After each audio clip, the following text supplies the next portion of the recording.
Toy Fair 2015. We're with Randy Falk, Neca. We're starting with Pacific Rim. I gotta tell you, this booth is insane. It's awesome. You've got a diverse amount of things. Everything from Rocky Balboa to Eddie from Iron Maiden. It's gonna be a trip. How you doing, Randy? Doing good. Good to see you, man. Good to see you too. So let's start with Pacific Rim. Yeah. Coming about a year and a half after the movie, but we are still going strong. The Kaiju and Jaegers, there's an infinite amount of figure possibilities, and the fans really are digging this stuff. So we've got our 18-inch Striker Eureka. This is our 5th figure in the 18-inch line. It lights up. It's fully articulated. It's got red and blue LED lights. We've got the baby Itachi with the umbilical cord. That's pretty gross and fun toy to do. Nice and slimy like the toys in the 80s you don't see anymore. We've got these, which we are showing here for the first time. These are very cool, actually. Yeah, they are called chibis, or they're like super deformed, and they are actually in the film. So if you look in the beginning, in the prologue, they show this little montage, and they show a kid playing when he puts them on the shelf. We were able to track down who made those and where they came from. So this summer at San Diego Comic-Con, you'll be able to buy a set of 5. It's almost like prop replicas of the figures within the film.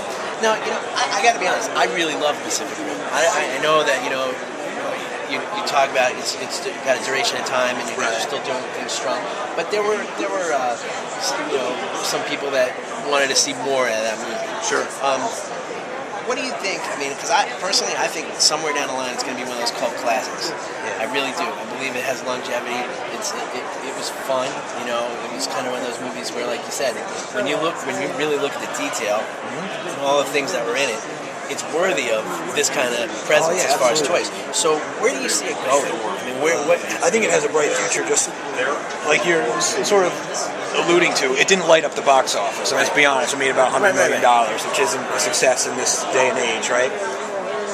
Probably because people don't like to give new stuff a chance, unfortunately. There's a lot of other good new movies in the last few years, and just no one goes to see them. Like Edge of Tomorrow, which is on cable now. Exactly. It kicks ass. No one wants to see it. John Wick. This is fun little Keanu Reeves thing I just watched. It's awesome. No one wants to see it. So Pacific Rim is great. The toy line proves it has legs, because here we are doing 6, 7 and that's really what I was alluding to. Yeah, absolutely. And the fan base that it was made for, guys like yourself, it resonates with them. They can't get enough of it. That's why we're still making more. And at least the studio has enough faith in Guillermo del Toro and his vision and the following that's already built, that they are doing some animation and they are talking sequel. So I think it's going to continue. And we're thrilled to have been there from the ground up. Del Toro is a super guy to work with. He's a fan just like us. He's got an incredible toy collection. He gets super excited about all the stuff we're doing.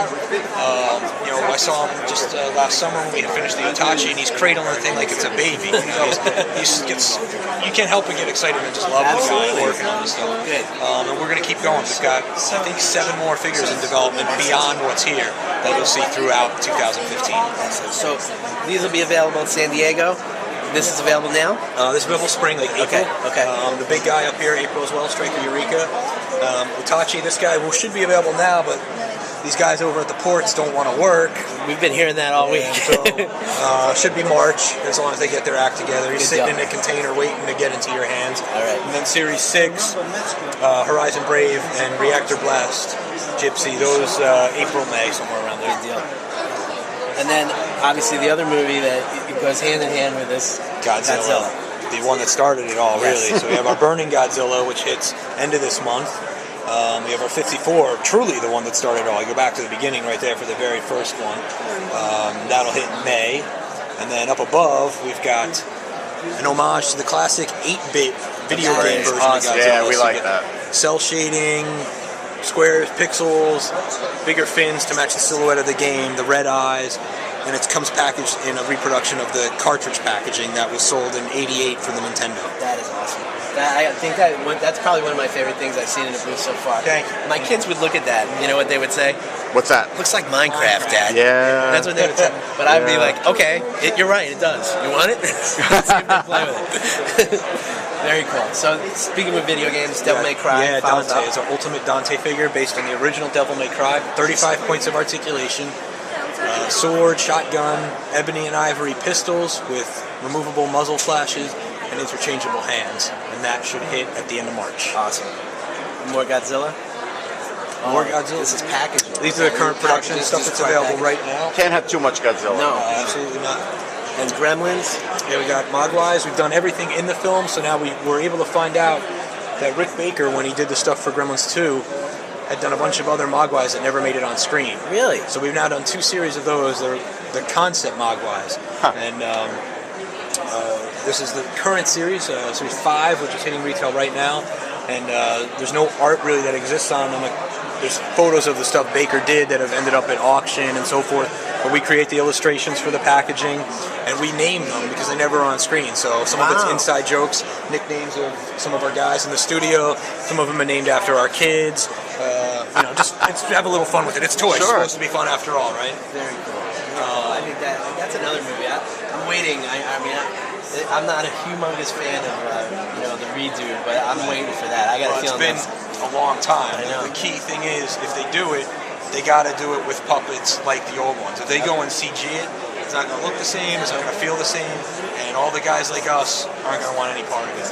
Do stop motion, do puppets, do animatronics, get the servo motors going again, and use these guys that were around back then, put them to work again. These guys that are super talented, that did Beetlejuice, that did, Gremlins 2, everything, all the practical effects, that stuff in camera. Just because you can do it in a computer doesn't mean you have to. And Little Big Planet. So this is a new one for us. It's a Sony license. Okay. We wanted to get some more family-friendly, cuter stuff out there. It can't all be monsters and aliens and. It could be, but we got to diversify. I got a couple. I got little kids. I want them to play with some of my toys. So these come out in June. Okay. We got Sackboy Happy, Sackboy Sad, and then Kratos, God of War, Sackboy. You can buy different. How about that? You gotta love that. Yeah, they get different skins and different costumes. So we want to have at least one from a different game in every series. Very cool. Killzone, God of War, Uncharted. We can mix it up a little bit. I think you're going to reach a demographic beyond kids with some of these too. Yeah, I think so too. My daughter's 19; she plays Uncharted all the time. Yeah, there you go. There's a female audience for Nathan Drake. He's Absolutely. Girls have crush on game characters and stuff now. And the fact that they're cute and stuff. We've had people coming up touching them thinking they're actually stitched or like knit. They look like it. But it's all sculpted plastic. Very so cool. It's a testament to the to the texture and the detail that our guys are putting in.